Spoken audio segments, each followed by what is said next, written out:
why we were angry in the theater when we saw Phantom Menace. I want to talk about this from the perspective of Harry Potter. And I really like this creator's video because for me, I don't consider myself a Star Wars fan. And I've only kind of like casually like invested time and like headspace into Star Wars, but I have watched every single property, but I don't consider myself a Star Wars fan. So I've never understood why people were always so upset about the prequels, but his video really explained it. And I watched it and I made the connection between Harry Potter fans and Star Wars fans. And basically, it's Harry Potter fans right now are where Star Wars fans were in the early 2000s when the prequels are coming out. And I think that's so interesting to see that happen again.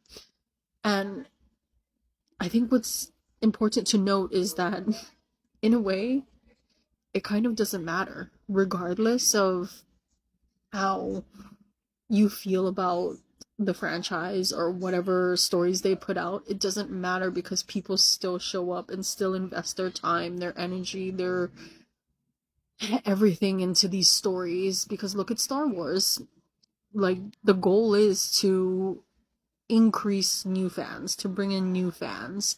And that's exactly what it did with me for the prequels when they were coming out. As someone who didn't care about Star Wars, I watched the prequels and I was like, oh, these are kind of cool. So, like, ever since the early 2000s, I have watched every single Star Wars property because I like film, not because I'm, like, technically a Star Wars fan. And in the case of Harry Potter, there's the first generation Harry Potter fans that are going to look at the stories that are being told right now, like Fantastic Beasts and Cursed Child, and no matter what story gets told, it's always going to be wrong. It's always going to be not what you wanted, not what, not the story that you wanted told, etc., etc. And at the same time, it also doesn't matter.